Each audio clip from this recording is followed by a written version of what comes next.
Welcome to the Daily Quiz Podcast. Today's category is Science and Nature. Let's get to it. Question 1. What would you call a baby clam? Is it A, a larva, B, a lamb, C, a poult, or D, a joey?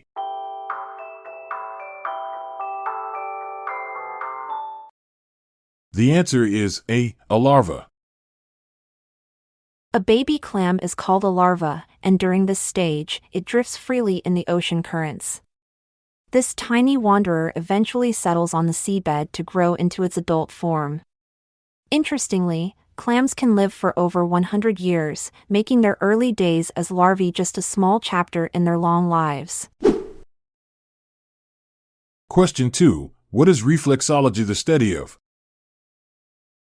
Is it A, study of the mouth and its diseases, B, karyotypes, C, alternative method of massage, manipulative therapy, therapy or pressure on certain points of the sole of the feet as a means of relieving nervous tension, or D, feces?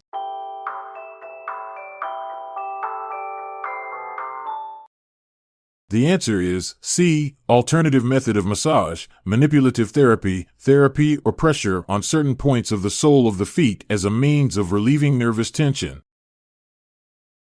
Reflexology, an ancient practice dating back to Egyptian times, involves applying pressure to specific points on the feet believed to correspond with different body organs. This therapy not only aims to relieve stress but also promotes overall well-being. Interestingly, some reflexologists claim it can even enhance creativity and mental clarity. Question 3. What bird is associated with Lundy Island? Is it A, penguin, B, puffin, C, dodo, or D, albatross?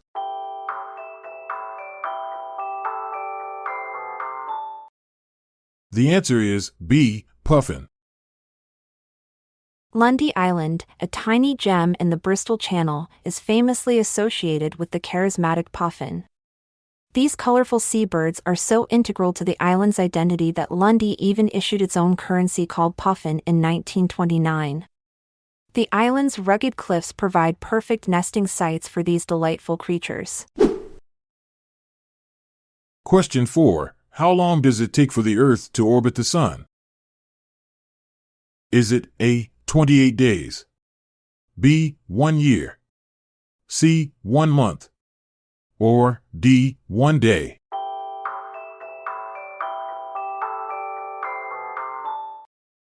The answer is B, 1 year.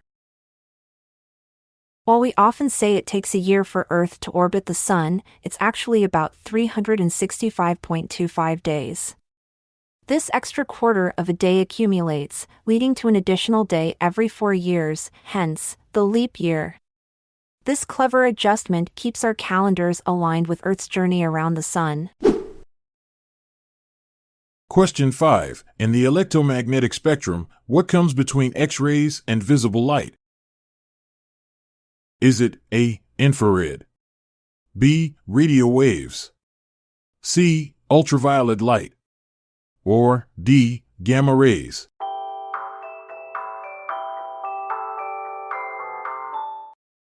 The answer is C, ultraviolet light.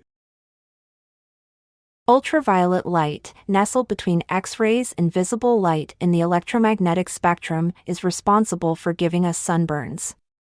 Interestingly, some animals like bees can see ultraviolet patterns on flowers that are invisible to humans, guiding them to nectar. This hidden world of UV patterns plays a crucial role in pollination. Question 6. Acetylsalicylic acid is more commonly known as what? Is it A, stomach bile, B, aspirin, C, lemon juice, or D, wine?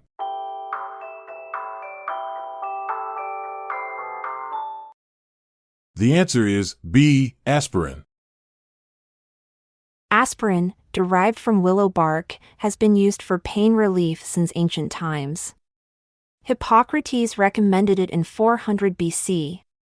Beyond headaches, it's a heart hero. A daily low dose can reduce the risk of heart attacks. Interestingly, aspirin was the first drug to be synthesized and mass-produced. Question 7. What is the medical term for the condition that causes heartburn?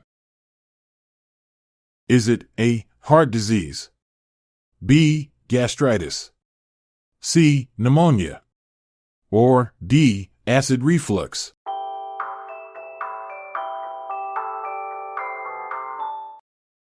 The answer is D. Acid reflux.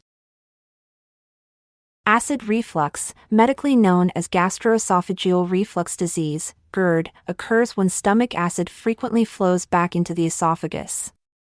This backward flow can irritate the lining of your esophagus, leading to that familiar burning sensation. Interestingly, GERD affects about 20% of people in the United States and can even mimic heart attack symptoms. Question 8. What is psephology the study of?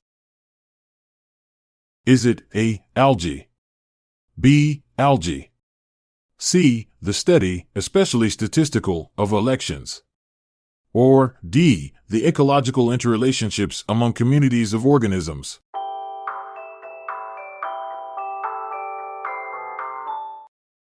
The answer is C. The study, especially statistical, of elections. Psephology, derived from the Greek word psephos meaning pebble, harks back to ancient Greece where citizens used pebbles to cast votes. Today, psephologists analyze voting patterns and predict election outcomes, wielding data like modern-day oracles. Their insights can sway political strategies and even forecast shifts in global power dynamics. Thanks for tuning in to our science and nature quiz. Remember, knowledge is like gravity. What goes up must come down into your brain. Stay curious. I'm Montgomery Jones. And I'm Amalia Dupre. Let's part ways for now, until tomorrow arrives. This episode is produced by Classic Studios. See the show notes page for sources and credits. Check out our other podcasts in our network at classicstudios.com.